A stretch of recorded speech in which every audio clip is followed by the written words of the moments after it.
Hey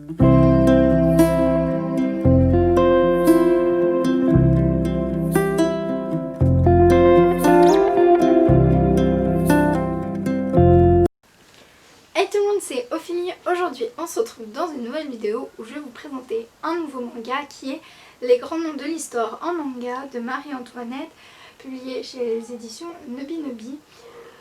Donc que dire de ce manga, c'est qu'il est vraiment très bien, je l'adore comme j'ai adoré Cléopâtre. On va suivre du coup Marie-Antoinette et toute son histoire du début de l'Autriche jusqu'à ce qu'elle arrive en France et qu'elle se marie avec Louis. C'était vraiment une très belle histoire et il y avait même certaines informations que j'avais pas. J'avais plus l'idée l'idée d'une reine qui était dans son château, qui était bien nourrie, qui s'en fichait un peu de son peuple, et en fait pas du tout. On apprend tout ça au fil du manga et c'est vraiment une très belle histoire que j'ai aimé découvrir. La fin, vu que Marie-Antoinette se fait décapiter, là c'est pas non plus l'information pas du siècle, mais genre on le sait. Et ben franchement ça met les larmes aux yeux de voir comment elle gère tout ça et tout. Et comme d'habitude, moi ce que j'ai beaucoup aimé aussi, c'est que on a des pages en couleur. Ça donne vraiment envie de se plonger dans l'histoire et ça permet d'avoir les petits caractères des personnages. Par exemple, elle a les cheveux blonds, lui il a les cheveux bruns. Bref, ces petites informations qu'on n'a pas dans le noir et blanc.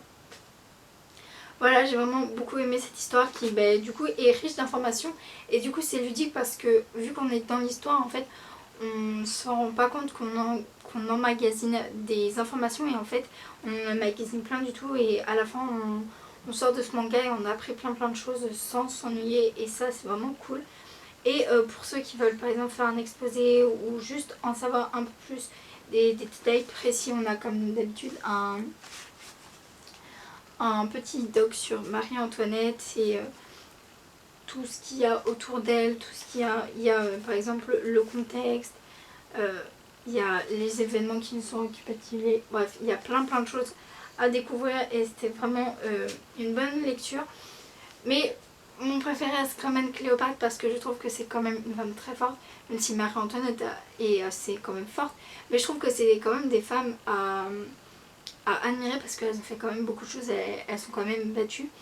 Donc voilà, j'ai vraiment beaucoup aimé en fait j'aime beaucoup cette collection Les Grands Noms de l'Histoire en manga, qui est du coup une nouvelle collection que sort Nobinobi, et je vous recommande chaudement à en acheter même un au pif parce qu'ils sont vraiment trop bien. Et je pense que si vous aimez l'histoire ou juste si vous aimez vous cultiver, vous allez adorer ces petits mangas parce qu'on s'ennuie pas du tout. Et en plus voilà, ils sont vraiment trop bien. Et j'ai hâte que les autres sortent parce que par exemple je sais qu'il y a Van Gogh par exemple qui va sortir, ou Jeanne d'Arc, et franchement c'est des personnages que j'aimerais bien un peu plus creuser à travers ces mangas. Donc voilà, je vous mettrai le résumé en barre d'infos si ça vous intéresse. N'hésitez pas à voir votre libraire pour l'aider dans cette période de confinement.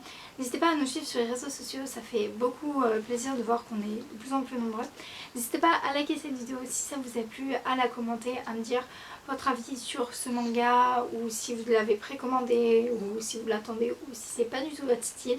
Ça m'intéresse, donc n'hésitez pas à vous abonner, et moi je vous dis à bientôt pour une nouvelle vidéo.